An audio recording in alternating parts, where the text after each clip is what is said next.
Shalom Bapak Ibu Saudara-saudari yang dikasihi dan mengasihi Tuhan.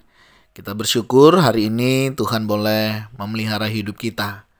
Mari kita berdoa sebelum kita membaca dan merenungkan firman-Nya. Tuhan, terima kasih. Kami bersyukur untuk kasih setia-Mu di dalam hidup kami. Kami bersyukur karena Engkau boleh menjaga dan memelihara kami. Dan kami boleh ada sebagaimana kami ada, itu semua karena berkat dan kemurahan-Mu. Terima kasih ya Tuhan. Sebentar kami akan membaca dan merenungkan firman-Mu. Berfirmanlah dan biarlah kami mengerti apa yang menjadi kehendak-Mu. Kami berdoa di dalam nama Tuhan Yesus Kristus. Haleluya. Amin.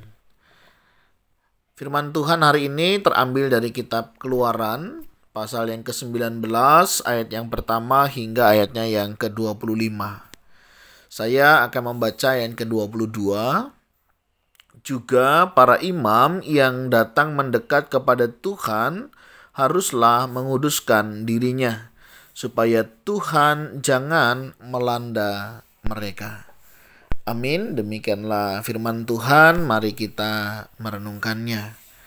Bapak Ibu Saudara yang dikasihi dan mengasihi Tuhan, ayat firman Tuhan hari ini berbicara tentang Tuhan menampakkan diri di Gunung Sinai. Jadi setelah beberapa waktu mereka keluar dari tanah Mesir, begitu ya, bangsa Israelnya, itu Tuhan mau jumpa, begitu. Tapi memang Tuhan tidak menjumpai secara langsung kepada mereka, tetapi lewat perwakilan ya, seperti Musa dan Harun. Nah, sehingga Tuhan memberikan beberapa aturan ya. Tidak semua bisa datang ya. Tidak semua bisa menghadap langsung karena ya ini memang berbicara akan kemurahan Allah. Siapa yang layak dan tidak layak.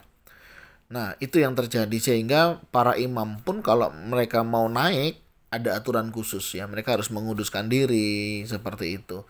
Nah, apalagi umat. Nah, jadi memang dulu ada hal-hal yang demikian yang memang diterapkan ketika kita mau datang kepada Tuhan.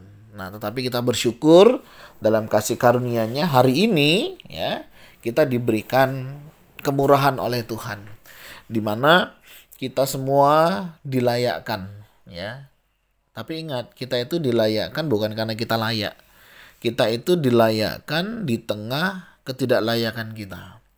Jadi Bapak Ibu Saudara, kalau hari ini kita boleh datang kepada Tuhan, kita bisa langsung ngobrol dengan Tuhan, kita bisa menghadap tahta kemuliaan-Nya, kita bisa datang beribadah, bersekutu, bukan karena kita layak sebenarnya, tetapi karena kita dilayakkan ya di tengah ketidaklayakan kita.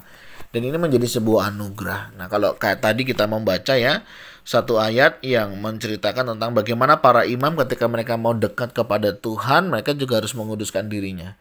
Kenapa sih Tuhan mengharapkan demikian? Ya karena Allah kita tuh Allah yang kudus. Ya, Dia tidak mau sebenarnya dalam kecemaran kita ya, kita datang kepadanya. Ya itu, tapi anugerah Tuhan bagi kita adalah karena Yesus Kristus ya. Yesus Kristus sudah menjadi jembatan sehingga kita bisa kembali yang tadinya kita sudah berseteru begitu ya, bermusuhan dengan Allah, kita sudah diperdamaikan sehingga kita itu bisa datang ya, bukan karena kebaikan kita, bukan karena kehebatan kita sekali lagi, tetapi karena Tuhan Yesus ya yang menjembatani kita, yang membawa kita, dan karena namanya lah kita bisa untuk datang kepada Tuhan. Nah, pelajaran apa yang bisa kita dapat? Yang pertama gini Bapak Ibu Saudara ya, kita kan sudah diperdamaikan nih dengan Allah kita. Ya mari kita meresponinya dengan kita datang kepadanya. Ya, misalnya kayak gini nih, hari Minggu begitu ya. Mari kita datang kepada Tuhan dengan penuh ucapan syukur. Kita datang untuk memuji, memuliakan namanya. Kita pergi ke gereja ya.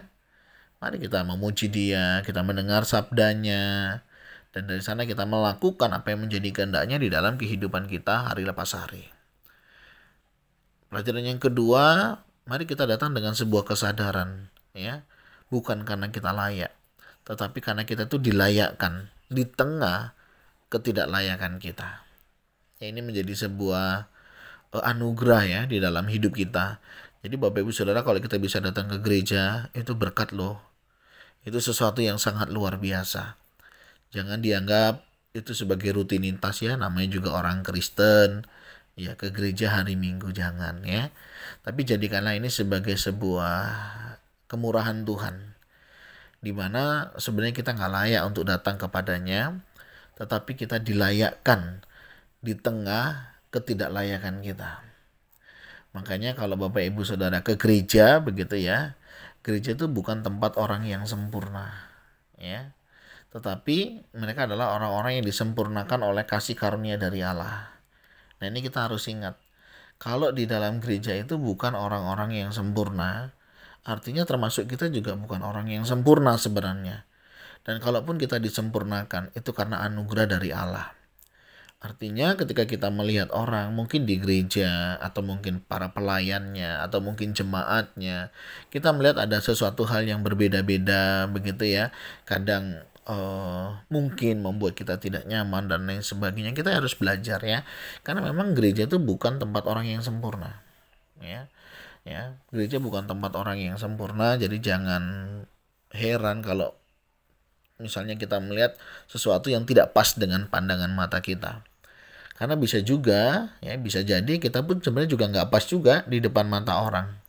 Nah, cuman orang lain sudah menyadari, mengerti, memahami gereja adalah bukan tempat orang yang sempurna. Sehingga ketika kita datang ya, kita sama-sama disempurnakan oleh karena kemurahan Tuhan. Nah, hati-hati, iblis itu ketika dia tidak bisa membuat kita jatuh di dalam dosa, dia akan membuat kita menjadi seorang yang merendahkan orang lain karena seolah-olah kita itu layak untuk datang kepada dia. Hati-hati ya. Satu kali di dalam firman Tuhan itu ada seorang pemungut cukai dan ahli Taurat. Nah, ahli Taurat itu menceritakan bagaimana kebaikan-kebaikannya dia, tetapi dia juga merendahkan si pemungut cukai itu dalam doanya, dalam pengakuannya. Nah, kemudian si pemungut cukai ini dia jauh-jauh dari bait Allah dan dia datang kepada Tuhan, dia menyadari akan keberdosaannya. Nah, kemudian mereka pulang. Tuhan bertanya, siapa di antara mereka yang paling berbahagia? Ya. Orang yang paling berbahagia adalah ketika mereka datang kepada Tuhan dengan penuh penyesalan, dengan penuh kesadaran. Mereka pulang dengan pemulihan. Nah, ini keunikan daripada Injil. Injil itu membuat kita bangga bukan atas apa yang kita lakukan, tetapi bangga karena apa yang sudah Yesus selesaikan. Nah, ini saudara, anugerah buat kita. Ya. Jadi dari sini kita belajar ketika kita datang kepada Tuhan, itu karena Tuhan yang mengundang. Yang kedua, karena kita itu dilayakkan di tengah ketidaklayakan kita. Jadi ketika kita bisa datang kepada Tuhan hari ini, kita harus menyadari, ya, bukan karena hebat kuat gagah kita, tetapi karena Tuhan yang melayakkan kita. Dan kita bukan orang yang sempurna. Gereja bukan tempat orang yang sempurna, tetapi kita disempurnakan oleh karena kasih karunia Tuhan. Jadi Bapak Ibu Saudara, bersyukurlah kalau hari ini Bapak Ibu Saudara memilih untuk beribadah kepada Tuhan. Ya, mari setiap kita dipulihkan. Ya, yang tidak layak kita dilayakkan di tengah ketidaklayakan kita, dan itu menjadi ucapan syukur bagi kita semuanya. Dan kiranya setiap kita senantiasa hidup dalam kasih dan kemurahan Tuhan. Tuhan, terima kasih. Engkau boleh mengingatkan kami bagaimana seharusnya sikap kami pada saat kami datang kepadamu. Kami sadar kami adalah orang-orang yang berdosa. Kami orang-orang yang layak dimurkai. Tetapi dalam kasih karuniamu, dalam kemurahanmu, Engkau boleh melayakkan kami di tengah ketidaklayakan kami. Terima kasih ya Tuhan untuk kasih setiamu. Terima kasih ya Tuhan untuk kemurahanmu. Dan saat ini kami mau berdoa menyerahkan setiap kami hari Minggu ini. Kiranya Tuhan tolong kami sehingga kami boleh datang ke gereja. Kami datang memuji dan memuliakan nama-Mu. Kami tahu Tuhan, kami bukan orang yang sempurna. Kami adalah orang-orang yang disempurnakan oleh kasih karunia daripada-Mu. Terima kasih ya Tuhan. Berkati umat-Mu, jemaat-Mu yang hari ini kami akan hadir kepadamu. Mohon Tuhan juga mempersiapkan segala sesuatunya di dalam hati dan pikiran kami, untuk kami boleh memuji, memuliakan nama-Mu. Berkati para hamba Tuhan, aktivis yang melayani. Tuhan berkati mereka semua, sehingga semuanya bisa dan boleh melayani Engkau dengan baik. Berkati juga ya Tuhan untuk setiap umat-Mu yang mungkin karena satu dan lain hal mengalami keterbatasan untuk tidak bisa beribadah ke gereja. Tuhan tetap hiburkan mereka, Tuhan juga melawat mereka, sehingga setiap kami juga boleh mengalami kasih dan kemurahan daripada Tuhan saja. Terima kasih ya Tuhan, kami berdoa, kami menyerahkan hidup kami, Tuhan tolong kami. Di dalam nama Tuhan Yesus Kristus, haleluya, amin. Bapak Ibu Saudara, demikianlah renungan kita hari ini. Kiranya Tuhan Yesus memberkati kita semuanya. Shalom.